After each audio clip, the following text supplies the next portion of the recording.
Don't crush their heads. I know it's tempting, but they watch us. Don't crush them.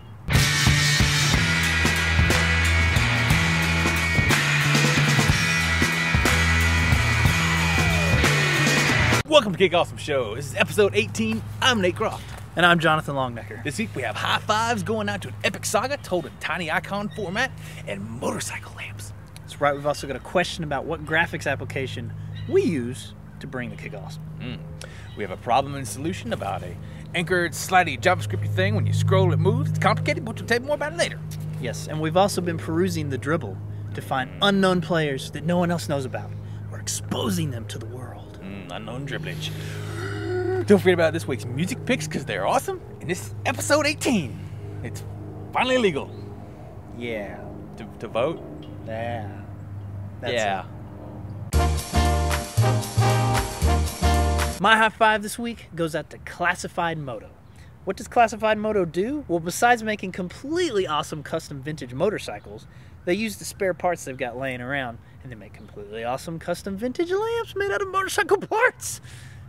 Okay.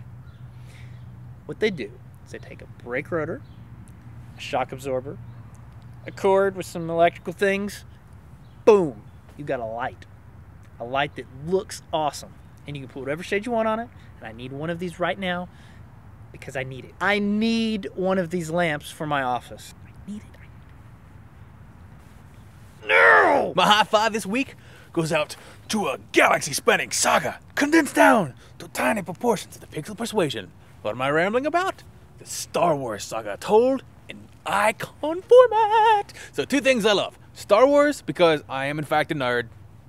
And icons because I also am in fact mostly a designer. So you get these two things and like peanut butter and jelly. Delicious. You need to go check this out because the whole thing fits in one little slide and there's even Space Invaders worked in there. So it covers like nerdly delights on so many levels that I can't even begin to explain it to you. I'm going to provide you a link. You can be clicking on that link and get your icon pixel punishing power on. Our question this week comes from Marcus Netto. Marcus asks, hey guys, what graphics application do you use and why? It's an excellent question, Marcus. I'm going to tell you a secret. I am a closet Illustrator user. I don't use Photoshop, hardly at all. I use it for some photos and things like that, but mostly I use Illustrator for web design layout. And because of that, I'm going to spend the next few moments telling you why I use Illustrator. Number one, everything is vector. Now, I know you can do some vector things in Photoshop, but it's really kind of a pain. So the benefits of vector, obviously, you can scale whatever's on the page to whatever size, and it doesn't get pixelated, or it doesn't get any worse looking, or anything like that. Also, all of your rounded corners, your strokes, your shadows, all that stuff can scale, no problem, or it can not scale. In addition to that, you never know when Apple might pull a Retina display on you and force you to double the size of all your graphics. I know there were a lot of iPhone developers who had to resize all of their applications when the Retina display came out. If they were vector, they wouldn't have to. Eat that. Number two, typographic control. If you're like me and you come from a page layout background and you know that the type tool in Illustrator is much more like InDesign or Quark Express, it's much easier to deal with. It's faster to get to editing text. You don't have to click on the layer and then click on it, and it's just much, much easier. You have better typographic control. And also, if you convert your text to outlines, you can scale it and there's no degradation. Number three, the artboard. I like having an artboard because I can have reusable elements, color swatches, whatever that I'm working on or being inspired by, sort of laying on the sidelines, ready to get called into the next play, if you know what I mean. Watched the Super Bowl last night, you know. But anyway, so I like an artboard. If it's not there, I feel confined and I feel cramped, and I like the space of having that artboard there. It's very nice. Number four, outline mode. Photoshop definitely can't do this because everything is vector. Everything has an outline. So when you go into outline mode, all you see are the outlines of the elements. So if you're having trouble selecting something on the page, you can go to outline mode and you can grab it really simple. Love the outline mode. It's very useful. So that's why I love Illustrator over Photoshop for web design. It's faster, it's easier, it's more vectorier. It's awesome. And I like it. Suckers. Hello, nerds. If you use Expression Engine, you know how hard relationships can be. But not if you're a player. Play It 4 from Pixel and Tonic is brand new, and it makes managing your relationships and expression engine fast and easy. Konnichiwa, Skimura-san. The twins. Its translucent UI is sure to see plenty of action, no matter the style. Ooh. And its new search feature will never leave your entries lonely. Play It 4 from pixelandtonic.com. Game on.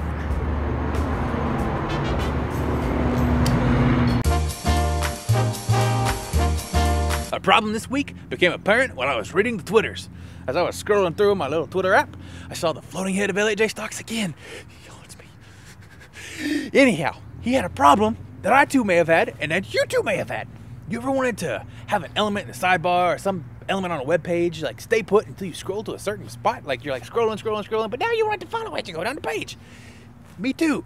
So, I kept reading through my Twitter stream, and somebody had some really good solutions. One from Mr. Remy and one from Mr. Octavius, who crushes his foes with code. These guys have really good solutions for this, and we're going to post those in the links below. We can go and check this out and see how to do that. So guys, high fives for solving our puppy follow box little problem. This week we're introducing a new segment, Dribbleology. As a dribbleologist, I can tell you that there are undiscovered dribbles everywhere. Look! A dribble! We're excited to show you the Kick Awesome Show's first undiscovered dribblist. Allison Knoll, Dribblist of the Week. Check out her styles. We chose Allison because of her keen typographic treatments, her cool repeating backgrounds, and her overall general sense of style. Very nicely done, Allison. You win a cookie. Seriously, if you want a cookie, next time you're in Knoxville, we'll give you one. In light of the sad news of the White Stripes disbanding, my music pick this week is Get Behind the Scenes, featuring such favorites as Blue Orchid, Doorbell, and Little Ghost. We're gonna miss you guys. C'est la vie. Adieu. I bid you. Other sad French words. See you on the other side, guys. My pick is Living Sacrifice, the Infinite Order. Occasionally, I have the desire to break out my battle axe, sharpen it on a grindstone, sparks flying, then mount up my majestic steed right off the floor and sever the heads of my foes. Or just turn up really loud when I drive and pretend all those things. But it's a good kind of fun romp through amazingly complex rhythms, guys going roar, and the guitars, and you just need some of that occasionally just to kind of reset all the indie rock that happens around you. That's true. Designersmusic.com. Go check it out now. That's it for episode 18 of the Kick Awesome Show. Thank you for watching. Yes, so here's the thing. If you've got a question, if you've got a comment, if you've got a spam comment that you want us to read dramatically, or if there's somebody on Dribble that's killing it and the world needs to know, tell us. Definitely let us know. We'll take care of it. Also, big thanks to Pixel and Tonic sponsoring this week's episode. Woo! We basically don't build an expression engine site without something from Brandon, so high fives there, guys. Thank you, sir. So that's it, guys. Until next week, check us out at kickawesome.tv. Twitter.com/KickAwesomeShow, YouTube.com/KickAwesomeShow. This is a bad song /Kick Awesome Show. And don't forget about the iTunes podcast in the RSS feed. So until next time, let the bagels of love spread their cream cheese of joy in your heart.